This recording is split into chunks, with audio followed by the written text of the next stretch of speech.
एक बार की बात है। पुराने जापान के सबसे बड़े और प्रसिद्ध बौद्ध मठ में एक जवान बौद्ध भिक्षु रहता था, जो कि उस समय के सबसे विख्यात और सम्मानित जैन मास्टर का शिष्य था। वह बौद्ध मठ में जैन मास्टर की सेवा करता और उनसे जैन की शिक्षाएं लेता व उनका अभ्यास करता। वह नौजवान बौद्ध भिक्षु बहुत ही होशियार, मेहनती और अपने कार्यों के प्रति ईमानदार था।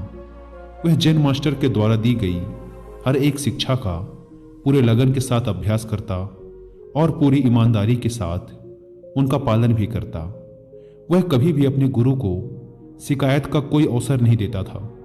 इसीलिए जैन मास्टर भी उससे बहुत खुश और संतुष्ट थे।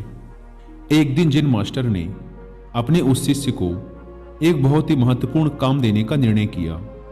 उन्होंने शिष्य को अपने पास बुलाया और उसके हाथों में एक पत्र देते हुए कहा, तुम्हें इस पत्र को जितना जल्दी हो सके क्योटो शहर में रह रहे इसके असली मालिक तक पहुंचाना है।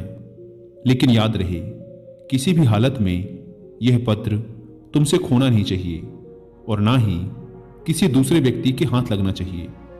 इस पत्र का जल्द से जल्द इसके सही मालिक तक पहुंचना बेहद ही आवश्यक है, क्योंकि इसमें हजारों लोगों की जिंदगी और मौत का सवाल है।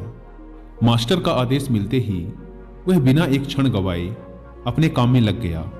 उसने रास्ते के लिए भोजन लिया, अपनी तलवार उठाई और घोड़े पर सवार होकर निकल पड़ा पत्र को उसके मालिक तक पहुंचाने के लिए। वह अपने घोड़े को तब तक तेजी से दौड़ाता रहा जब तक वह एक बड़ी सी नदी के किनारे नहीं पहुंच गया, जिसे पार करने के लिए एक सकरा सा पुल बना हुआ था। उस पुल के दूसरी तरफ एक समुराई योद्धा अपनी तलवार लिए हुए खड़ा था, जिसने उन पहले 100 लोगों से युद्ध करने की कसम खा रखी थी जो उस पुल को पार करेंगे। अब तक वह वहां से गुजरने वाले 99 लोगों से युद्ध करके उन्हें मौत के घाट उतार चुका था, और अब वह यहां से गुजरने वाले उस 100वें व्यक्ति का बड़ी ही बेसब्री से इंतजार कर रहा था, जिसे युद्ध में मौत की नींद सुलाकर वह अपनी प्रतिज्ञा पूरी कर सके। जैसे ही उस नौजवान बौद्ध भिक्षु का घोड़ा उस पुल पर चढ़ता है, समुराई अपनी गरजती हुई आवाज में बोलता है, तुमने इस पुल पर कदम रख दिया है, इसीलिए अब तुम्हें मुझसे युद्ध करना होगा। अपनी तलवार निकालते हुए समुराई चिल्लाया, मरने के लिए तैयार हो जाओ। अपनी मौत को अपनी तरफ आता देख वो बौद्ध भिक्षु अंदर ही अंदर बहुत डर गया।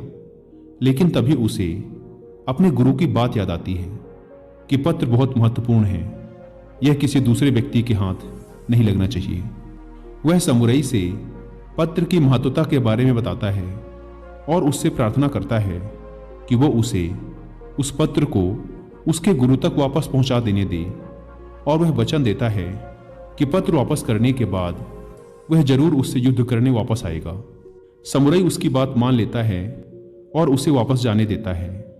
पूरे रास्ते भर उस पुल पर हुई घटना के बारे में सोचते सोचते वह कब आश्रम पहुंच जाता है उसे पता ही नहीं चलता। आश्रम पहुंचते ही वह तुरंत जैन मास्टर के पास जाता है और उन्हें सारी घटना कह सुनाता है, इस उम्मीद में कि शायद मास्टर उसकी मदद करेंगे।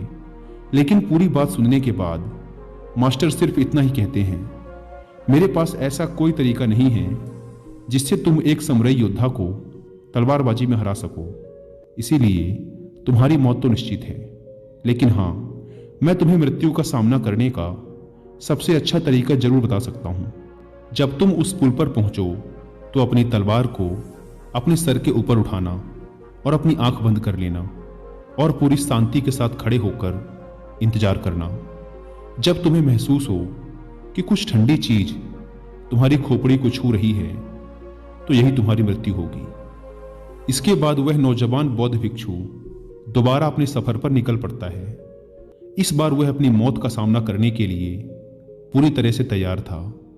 इस बार ना तो उसके अंदर कोई घबराहट थी और ना ही किसी प्रकार का डर।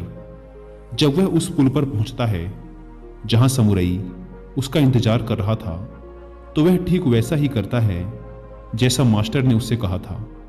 वह अपने दोनों हाथों से तलवार को सिर के ऊपर उठाता है और आंख बंद करके मौत के ठंडे स्पर्श का इंतजार करने लगता है। जब समुराई उस नौजवान बौद्ध भिक्षु को ऐसी अवस्था में देखता है तो वह समझ जाता है कि जरूर यह भिक्षु किसी सच्चे महान गुरु से मिलकर आया है, क्योंकि उसने आज से पहले आंख बंद किए हुए तलवारबाजी की ऐसी मुद्रा और लड़ाई से पहले चेहरे पर इतनी शांति कभी नहीं देखी थी। उसने ध्यान से देखा, भिक्षु के चेहरे पर ना तो मौत का डर था और ना ही किसी प्रकार की कोई घबराहट। उसने अपनी तलवार नीचे रख दी और अपने घुटनों पर बैठकर हाथ जोड़कर कहने लगा, हे महान गुरु, मुझे मेरे इस मूर्खतापूर्ण दुस्साहस के लिए माफ करें और अपना शिष्य बनाएं, ताकि मैं आपसे अद्भुत तलवारबाजी की कलाएं सीख सकूं। दोस्तों, वो बौद्ध भिक्षु हम हैं और वो समुराई हमारे जीवन की सबसे विकट समस्याएं। कई बार हम ऐसी स्थिति में फंस जाते हैं जहां से बाहर निकलने का हमें कोई रास्ता नजर नहीं आता। तब ऐसी परिस्थिति में हमें खुद को शांत, पूरी तरह से शांत रखने की जरूरत होती है। सोचिए, अगर उस जवान भिक्षु ने समुराई के सामने अपने प्राणों की भीख मांगी होती या उसके सामने रोया गिड़गिड़ाया होता, तो बहुत बड़ी संभावना थी कि समुराई उस पर हंसता और अगले कुछ ही पलों में उसे टुकड़ों में काट देता। या फिर अगर उस भिक्षु ने डर कर, घबराहट और जल्दबाजी में समुराई पर हमला कर दिया होता, तब भी उसका यही परिणाम होता। लेकिन उस नौजवान शिष्य ने इतनी शांति और स्थिरता के साथ उस समुराई का सामना किया और इतने उच्च कोटि के जिन का परिचय दिया कि उस समय वो उस समुराई से भी बेहतर हो गया और परिणाम स्वरूप समुराई उसके सामने झुक गया, क्योंकि एक समुराई होने की वजह से उसने तुरंत यह महसूस कर लिया कि उसका सामना उससे भी अधिक जिन का अभ्यास करने वाले व्यक्ति से हो गया है। तो चाहे परिस्थितियां कितनी भी खराब क्यों ना हो, कितना भी मुश्किल लगे उनका सामना करना, इस नौजवान भिक्षु की कहानी को याद रखना। और जब भी कोई मुसीबत रूपी समुराई आपके सामने आए तो अपनी आंखें बंद करो और शांत हो जाओ, पूरी तरह से शांत। और वो समुराई आपके सामने भी जरूर झुकेगा।